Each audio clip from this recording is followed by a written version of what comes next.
Hi, this is lesson 2.5, absolute extrema and the mean value theorem. Now, absolute means that, and I have a picture here of our mountain range. And with our mountain range, what I'm trying to do is figure out which is the highest peak of all of these. And when we see the word extrema, what happens is that that's the maximum or the minimum. So when I say absolute extrema, I could be talking about the highest peak or the lowest valley on everything that I do have here. If I do say relative, relative means that just in that area, that might be one of the peaks that I'm looking at. So here, this is a peak right here. This would be a relative maximum. This would be a relative maximum. This would be a relative maximum. There's another relative maximum, and there's quite a few more back here. But if we want to know the absolute maximum, I'm off because of my perspective here, but in this picture, this seems to be the highest point. That outdoes this one by just a margin. This would be the absolute maximum. The absolute minimum, if we're just talking about the mountain range, it might be over here at this end point, or it might be right in here. This looks like a absolute minimum. This would be a relative minimum. This is a relative minimum. This is a relative minimum. So absolute means what's the highest peak or the lowest valley in the interval that you're looking at. That's the grand tetons, by the way, if you're curious. Okay, some definitions we have to go through, and these are more formal definitions. The absolute maximum of a function is a y value that is greater than or equal to all the other y values in the function. The absolute minimum of the function is the y value that is less than or equal to all the other y values in the function. Relative maximum is the y value that is greater or equal to all nearby y values in the function. Relative minimum is the values that are less than, and then extrema, or these are the extreme values, are either maximum values or minimum values. And then critical numbers are the x values at which f of x exists, but f prime is either 0 or undefined. Now we want to go ahead and find the absolute extreme values. So we go ahead and find all critical values of the function. And what we need to do is compare those to the endpoints. And then the highest one is the absolute maximum, and the lowest one is the absolute minimum. Here's a nice note here. Absolute extrema, you can say extrema or extrema, it depends where you're from, can occur either at critical numbers or endpoints. Relative extrema can occur only at critical numbers. We will not consider endpoint extrema to be relative extrema. That is somewhat important, but endpoints are not relative, but endpoints could be absolute. So let's go to our examples here. We're going to use this picture over here, answer these questions. Number one, what is the absolute maximum of f? So if you notice, the absolute maximum turns out to be this endpoint right here, and that maximum, and you got to be careful how they ask this, but that maximum value is 4. Where does it occur? Well, it occurs at -4, x equal to -4, but the absolute maximum, how high is the mountain, is what they're asking. So then you answer with a 4. Then number 2, at what x value does f have an absolute maximum? And I just answered that question. And number 3, what is the maximum point on f? So make sure you're answering the question that they are asking. All three of these, 1, 2, and 3, are all related, but each one has a different value that we're referring to, or a different representation. Now number 4 says, what is the absolute minimum of f? Well, I'm going down here. This is going down, down, down over here. But if you notice that I have a hole down here. When I have a hole, we have a unique situation, and we do not have an absolute minimum value when we do have a hole. For instance, I could pick a value here, but for any value that I pick, you could get one that's closer to the hole. And once you get closer to the hole, I could pick another value that's even closer to the hole. So no matter what value we pick, we can get closer and closer to this hole, but never hit it.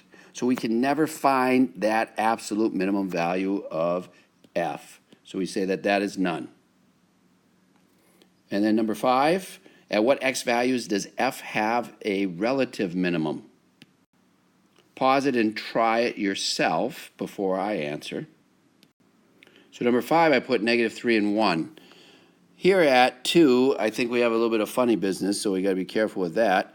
But I don't consider that to be a relative minimum because you do not have the function going above it on both sides. You need function above it from the left and the right, and so that would not be a relative minimum. And then number 6, at what x values does f have a relative maximum? So if I look at a relative maximum, I'm going here, and I do not see any other one. And I would not consider the absolute maximum to be a relative maximum because I don't have, well, it's at an endpoint, and I don't have that characteristic where everything next to it is below it on the left and right. So this would just be x is equal to -1 right there. That's the only other relative maximum. So some mathematical examples. What we want to do is find the absolute max and absolute min. They say global as well. It also means absolute. For a function on the interval -1 to 3. So what we want to do is find our critical numbers or critical values first. Find the y values that are associated with those critical numbers and also for the endpoints. And then just the highest one is your absolute max and the lowest one is your absolute min. So going here, I want to find the derivative. So f prime is equal to, bring the 3 out in front, so I get x squared minus 4x. My critical numbers occur when the derivative is equal to 0. So x squared minus 4x is equal to 0. I can factor. So then x is equal to 0 and 4. Those are my two critical numbers. Now if you notice in this closed interval 4 does not belong, so I cross that off. So this is my only critical value in that interval. So step number 2, find the y values with these critical numbers and the endpoints. So I have f of 0, and make sure you do plug this into f and not f prime. F of 0 would be my critical value, and that would give me 0. I use f of -1 and plug in -1, and I'm going to get -1/3 minus 2, which is equal to -7/3.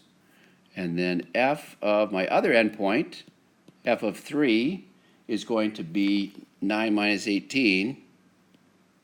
So I'm just plugging it into here, and then that would give me -9. Which one of these 3 is the highest value? Which one of these 3 is the lowest value? So comparing these numbers, the highest value is 0. The lowest number is -9. So my absolute max is 0 at x equal to 0. This is how I like you to write it. And then the absolute min is -9 at x equal to 3. You also can do these values in a t-chart. I usually prefer to do that. So here's the t-chart. That's how I usually set it up. But either way, this way or this way is fine. But then make sure you summarize when you're all done. Number 8, if we take f prime of this, well, we don't even have to take f prime. We can just look at the picture.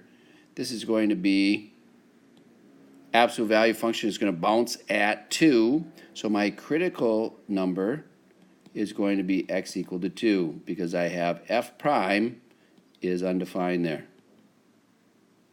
And that point does have to occur on f, which it does, but then f prime is undefined.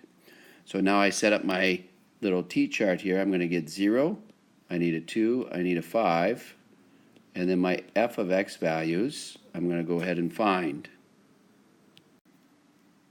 So I plug in 0, I'm going to get 2, plug in 2, I'm going to get 0, and plug in 5, I'm going to get 3. So my absolute max is 3. There's my max at x equal to 5. And my absolute min is 2 at x equal to 0. That's how I want you to summarize. Number 9, why don't you try that one?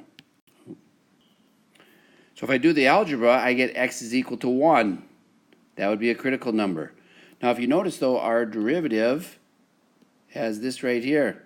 With that, we're going to get undefined at x equal to 0.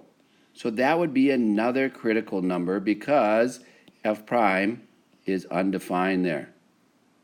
So remember that critical numbers come from the derivative being 0 and the derivative being undefined. So both of those are critical numbers. Set up your t-chart and find your values. So now here's my t-chart, and then my absolute max is 5, and it occurs at x equal to -1. Absolute min is, what's the value of the absolute min? Well, it looks like it is 0 at x equal to 0.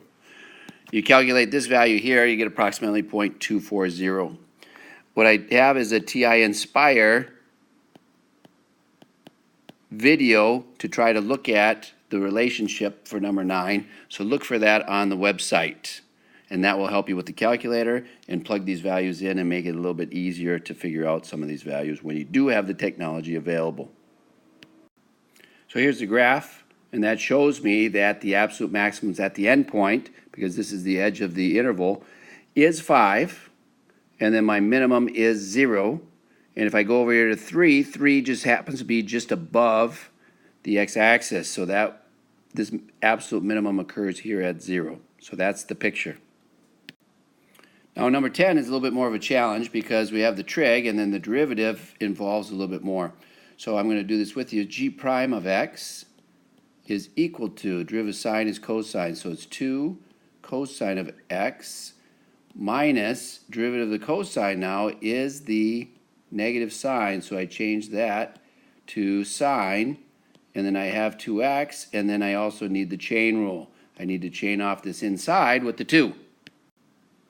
And your double angle formula is needed here, so we have 0, 2 cosine of x plus, double angle formula there is, and I already have a 2, so it's going to be 4 sine of x cosine of x.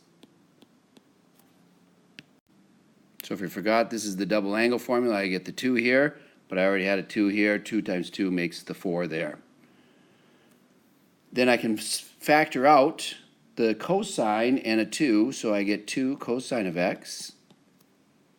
And so this is going to be 1 plus 2 sine of x. That's equal to 0. Now this piece can equal 0 or this piece can equal 0. Zero product property. So I'm going to set each one of those equal to 0 and find the solutions. Now I have to pay attention to this interval. I only want the solutions between 0 and 2. So my x values here for the cosine of x being 0 would be pi over 2, 3 pi over 2. And my x values here for the sine being -1/2, would be both down in here. So then I'm going to end up with 7 pi over 6 and 11 pi over 6. So now I need a big old t-chart. I got 0 to 2 pi, and I'm going to put in the critical numbers now. And so if I put those in order, I'm going to get pi over 2, 7 pi over 6. It's best if you do put them in order. Not mandatory, but it is better. 3 pi over 2, and then 11 pi over 6. And don't forget to plug these into the original function. So if you get these values, I'm going to put them in here. So with all my calculations then, my absolute max is 3, and it occurs at pi over 2, and then my absolute min, oh look, it happens at 2 places. So I'll signify that it happens at both places. and then I should be okay. I love this summary statement though, because then you're telling me that you can identify what's going on. And it's absolute max, absolute min. Discovering the mean value theorem. For examples 11 through 6, what we want you to do is draw the secant line between 2 points, and then also draw all tangent lines that are parallel to the secant line. And remember that the secant line is the average rate of change, and then the tangent lines are the instantaneous rate of change. So I'm going to do this first one, and then you're going to go through and discover the other ones. So if I do this, my pen isn't going to be that straight. But if I draw the secant line, I want to know that where the tangent is parallel to that secant line. So if I go ahead and draw this thing disappeared on me, but here's the secant line, and if I do a tangent line that is parallel, it's going to be right like that. I missed by a smidgen, but that's the idea. So I do have a situation where I have this curve, and I can draw a tangent line that is parallel to my secant line. So pause this and try the rest of these. So I hope you pause this. And if I look at these different examples, so number 11, I ended up with one tangent line, which is the blue line. Number 12, I do the secant line here, and then there's 2 tangent lines that are parallel to that secant line. So in other words, the average rate of change has the instantaneous rate of change equal to it twice on this interval.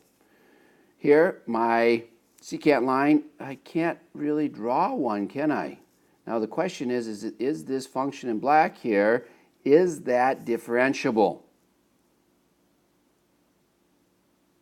I think not. So we go down here. Here is the secant line for number 14. This one is f differentiable. We don't end up with a tangent, and no, it's not differentiable because I have a vertical asymptote within that interval. So I'm struggling when f is not differentiable. Number 15, this one you can't even draw a secant line, so there is no tangent line. And then is f differentiable? No, because you have problems on this endpoint. Then finally 16, is f differentiable here? The answer is no, because we are not continuous. So I can't draw a tangent line here because I do have this discontinuity here, so it is not differentiable. So I hope that you're seeing what's happening here with this mean value theorem. So now examples 17 through 19. Part A says, draw the secant line between the 2 points starting at 2 and going to 5. I've already done that for you. Then draw the tangent lines that are parallel, like we just did, in the interval 2 to 5. And then I want you to go ahead and estimate a value of C where CF of x is the point of tangency. Try that, pause this, go ahead and do that. It's best if you go ahead and discover. You'll retain all this stuff a lot more, even if you make mistakes.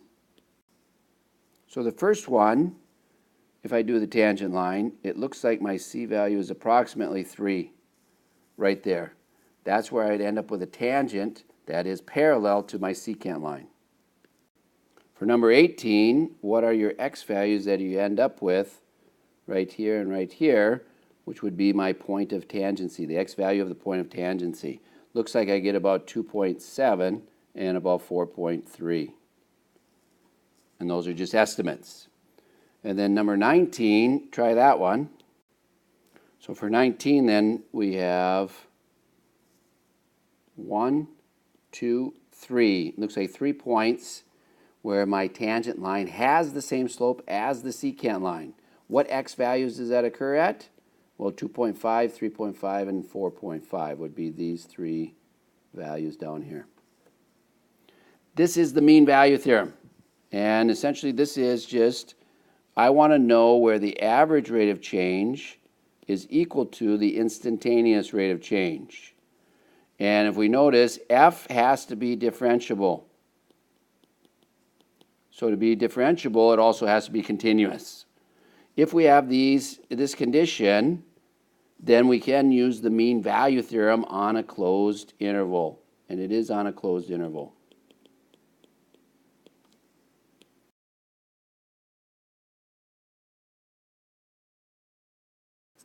So the mean value theorem, if f is continuous and differentiable, well, if it's differentiable, then it will be continuous, on this interval, then there is a number c that's guaranteed. This is called an existence theorem. There exists a c in AB such that the slope of the tangent is equal to the slope of the secant line. That's all we do. You can look at this informally. Mean value theorem states that given the right conditions of continuity and differentiability, there will be at least one tangent line parallel to the secant line. And in other words, the instantaneous rate of change, which we have already talked about, will equal the average rate of change at least once. It could be more, but at least once. So example 20, given f of x is equal to 3 minus 6 over x. Find all values of c that satisfy the mean value theorem on the interval 3 to 6. So we need to find the instantaneous rate of change. So f prime is equal to, derivative of 3 is nothing, and so then I get this one, which is negative 6, x to the negative 1. The derivative of that would be 6x to the negative 2. That's my instantaneous rate of change. Then if I go ahead and find my average rate of change, what I do is I take these numbers, 3 and 6. I need to find the y values for each one of those. So plugging in the 3 and the 6 into my f of x, I'm going to yield a 1 and a 2.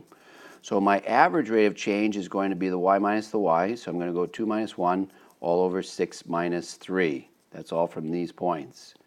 And if I calculate that, that would be 1/3. So setting the instantaneous rate of change equal to the average rate of change, and then I'm going to go ahead and solve, cross multiply. X is going to be plus or minus the square root of 18, which I can take out of 3, so 3 square root of 2. So then your final analysis here is are both these values in this interval 3 to 6? Well, one of them is and one of them isn't. So my c value turns out to be 3 square root of 2 because that is in the closed interval 3 to 6. The negative 3 square root of 2 is not. That's using the mean value theorem and finding the value of c.